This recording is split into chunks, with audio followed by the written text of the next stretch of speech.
Muri iki kiganiro tugiye kuba twarebera hamwe ibintu bitatu abakire batajya bavuga kandi ni ibintu bituma baba abakire. Uko yishyura amadeni, burya iyo ukorera umukire mbere yuko akwishyura arabanza akiyishyura akihemba. Iyo ari kampani akabaransinga buri kantu kose agakoraho umushahara we ibihumbi 10. Uramutse uteranyije iyo miliyoni wakoreraga ushobora kwitura hasi, ariko ntabwo byaba bikabije cyane kubera yuko hari ayo wazigamye. Amafaranga ubitse rero, amafaranga wihembye niyo mafaranga yawe azajya gute azagutunga, azagukorera bizinesi. Abakire icyo kintu ntabwo bajya bakitubwira, niyo agukoresha ntabwo ajya akubwira ngo kora ibi ngibi n'ibi ngibi noneho wizigamiye aya ngaya. Oya, ntabwo ahubwo umukire aba ashaka ngo uyangize, noneho numara kuyangiza ukomeze umukorere nyine umubere umugaragu. Guys, ndagusuhuje wakoze subscribe kuri Sam Media TV. Uyu ni wa muhungu wanyu Sam, umuhungu w'Inyagatare. Hano rero ni kuri Sam Life and Money. Sam Life and Money, impamvu tubivugaho ni uko ubuzima bwanjye n'amafaranga, nawe ubwawe ubuzima bwawe n'amafaranga. Ndamutse ngize amahirwe yo kubona wowe, twakorana ikiganiro ukambwira intego ufite, si uko ari Sam gusa. Ngize amahirwe twakorana ikiganiro nawe ukambwira iki, ukambwira intego ufite. Muri iki kiganiro tugiye kuba twarebera hamwe ibintu bitatu abakire batajya bavuga kandi ni ibintu bituma baba abakire. Ikintu cya mbere gituma umukire aba umukire nyine agatera imbere kandi ahozaho buri munsi. Ibintu byose umukire akora mbere yuko yishyura amadeni, burya iyo ukorera umukire mbere yuko akwishyura arabanza akiyishyura akihemba. Iyo ari kampani akabaransinga buri kantu kose agakoraho umushahara we, umushahara. Sinzi niba uko icyo kintu akihemba, noneho ahasigaye akabona kwishyura fagitire zose, umuriro, amashanyarazi, buri kantu kose, abo banki akishyura, ariko yabanje gukuraho aye y'umushahara. Icyo kintu rero twebwe baduha umushahara aho kugira ngo mbaze yurewe ibihumbi 10 niyishyure njyewe. Burya uriya mushahara ntabwo ari uwawe, ni uwo wakoreye ariko ntabwo ari uwawe. Impamvu atari uwawe, ufite ibintu ugomba kwishyura, ufite kureberera famiye zawe, ufite kuzihaho, ufite gosheri wawe ukamuguriraho wenda utuntu twiza ku bantu bafite abasheri. Ubwo nyine nawe ndabashuhuje, ukiyibagirwa gusigaho 5 ukavuga uti ni kambe saving 5 bibi byanje. Ibyo bintu y'abakire barabiturusha. Umukire arihemba kandi baravuga ngo amafaranga asevinze cyangwa amafaranga wizigamye aruta ayo ukorera.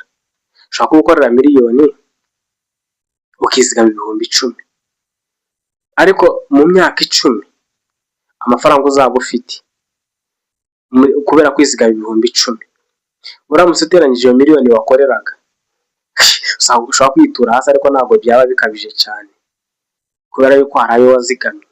Amafaranga ubitse rero, amafaranga wihembye niyo mafaranga yawe azajya gute azagutunga, azagukorera bizinesi.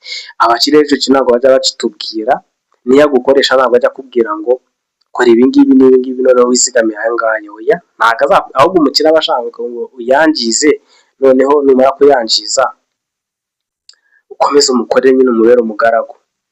Umukire ntabwo, buriya abakire ntabwo bakunda umukozi, abakire ntabwo bakunda umukozi nyine ugaragara yuko afite mu mutwe.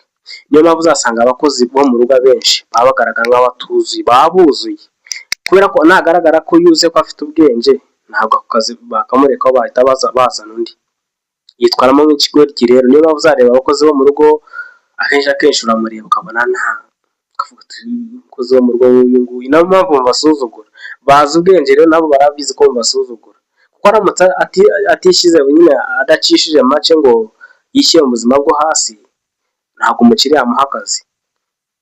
Abakire ntabwo bashaka umuntu ubereka yuko afite ubwenge.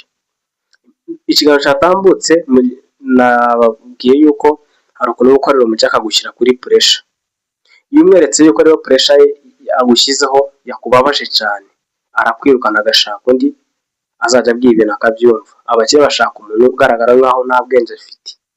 iyo umweretse ko nta bwenge ufite ukamwereka yuko nta mibare ugira, mumarana igihe, ukamukorera neza akakwishyura wowe ubika, ariko kubika ko ukabikora mu ibanga. Iyo amenya ko wizigama cyane, hari n'igihe ashobora kugira gutya akaba yakugerekaho nk'ikintu runaka ngo cyabuze ukacyishyura, kuko aba azi ko ufite amafaranga. Rwose abizi neza ko wenda ufite miliyoni kuri banki, ashobora kuvuga ati mashini yanjye, computer yanjye ifite ikibazo, ni kandi niwe wabiteye, ukagura inshyashya, ugakomeza ukamukorera amafaranga, ugakomeza ukayakorera nyine umwishyura. Abakire rero bakunda umuntu w'injiji, wa wundi nyine ugaragara ko ari injiji. Ako ni akantu ka kabiri utaruzi. Abakire ntabwo bajya batubwira yuko nyine, ntabwo yakubwira ngo nakubona ufite ubwenge bikira kareka, warakorera akavuga ati uyu nta kintu azigezaho. Abo ngabo nibo abakire bashaka. Nawe rero ushaka kugira ngo ubane neza n'abakire, ugomba kuba wakwitwararika iki kintu, ugacisha make imbere ya boss wawe, ukamwereka yuko nta bwenge ufite. Sura nk'iyi ngiyi ndimo kuvuga aka kanya imbere ya boss sinabivuga, mba meze nk'umuntu utuje, nkaho natajya mvuga nkaho ndi umuntu waho ngaho. Andeba muri kampani mo korana n'abandi, akavuga ati ariko uyu muntu ajya avuga, kuko numwereka yuko uvuga cyane, ukamwereka ko urenze cyane, azahita agukura mu bandi bakozi azana undi. Abashaka umuntu wiseriye ku kazi, ariko nanone ugaragara nk'umuntu udafite ikintu wimariye. Abo nibo bantu nyine abakire bashaka. So icyo cyari ikintu cya kabiri abakire batajya batubwira. Icya mbere twabonye yuko mbere yuko bagira gute barihemba, mbere yuko bishyura amafagitire, mbere yuko kwishyura burya baza agakora hayi umushahara we.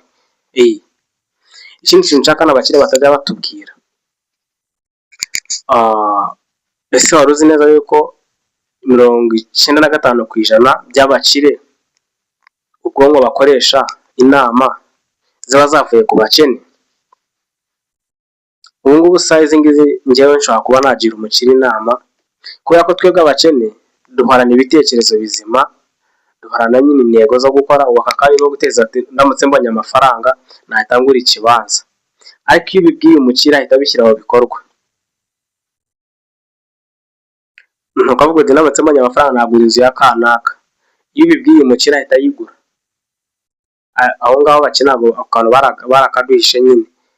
Iyo ashaka gukora ikintu runaka, areba ibyo abakene bababaye akaba ari byo agura. Ni ukuvuga ngo niba koko ufite ikintu ukaba wifuza kukirekura kugira ngo ubone ibiceri, araza akakugura.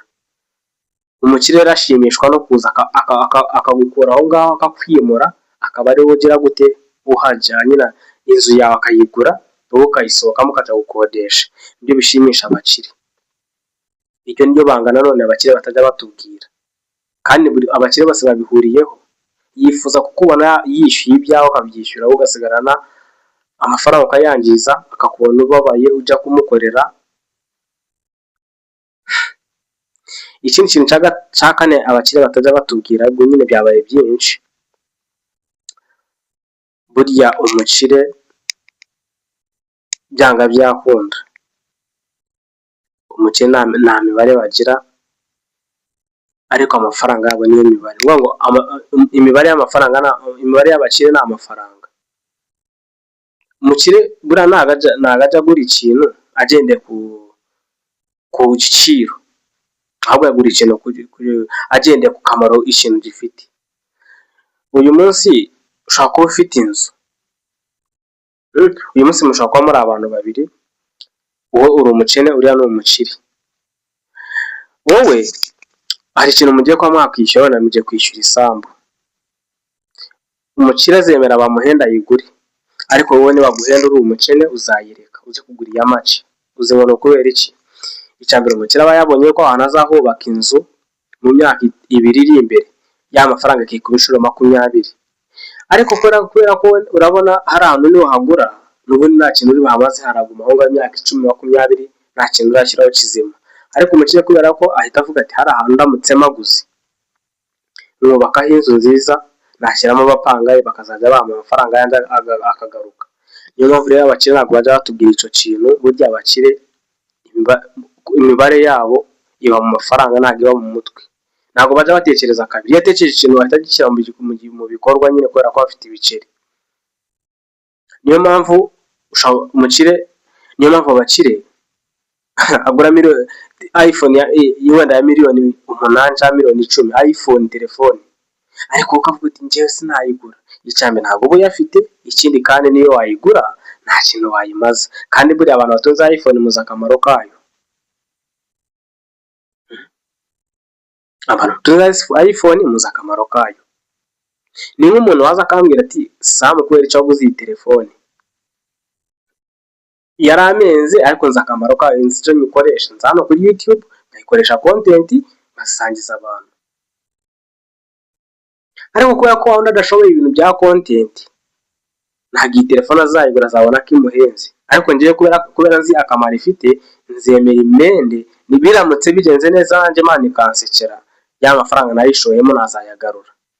Abakire ni gutyo batekereza. Ubu nanjye rero ndi umukire, kuko njye ibintu nkora, ikintu ngiye ni nk'uko wajya kugura ipantaro, umuntu akavuga ati ipantaro ya 20 sinayigura, ariko uriya kubera ko azi akamaro kayo, kubera ko ikomeye, aremera ikamuhenda kubera ko ikomeye, izamara igihe. Ushaka ibya make bizarangira vuba, ushaka ipantaro y'5 uzambaramo amezi 2 isazi, ariko uriya aguze ipantaro ya 20 azambaramo umwaka wose. 20 se ku mwaka, tekereza icyo kintu. Niyo mpamvu ibyo bintu abakire ntabwo bajya babitubwira, kandi nibyo bintu bibateza imbere. Nawe rero uyu munsi jya ugura ikintu ugendera ku giciro, harimo ku gaciro kacu, ntukaza ugendera ku giciro cyayo.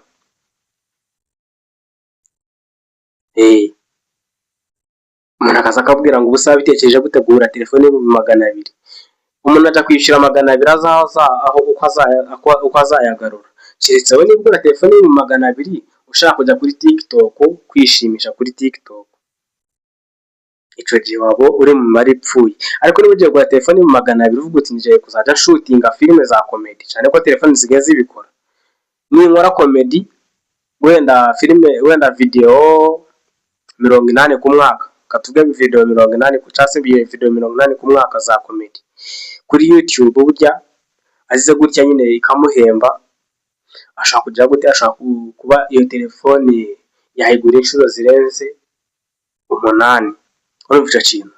Niyo mpamvu rero ntukazagira umuntu yaguze ikintu gihenze ngo umuseke, abaza agaciro kacu. Abakire ntabwo bajya babitubwira ibyo bintu, kandi ibyo bintu bibateza imbere. Niyo mpamvu uzasanga umukire yambaye bya ipantaro bisa nabi, ariko ubona ko gikomeye, ibishate binini, aho ushaka fitting, ushaka nyine agapira gakweza igituza, hatarashyira kabiri k'agapira karashaje, ariko wa mukire yashata aracyayifite. Niyo mpamvu usanga umukire wo mu cyaro uva muri karitsiye ukamara imyaka wenda 10 i Kigali, wasubira mu cyaro ugasanga wa mukire yashata aracyayifite. Ibyo n'abakire ntabwo bajya bitubwira, ni byinshi tuzajya tubigaruka, kandi subscribe. Uyu ni umuhungu wanyu Sam Muhungu Nyagatare, ndabakunda cyane.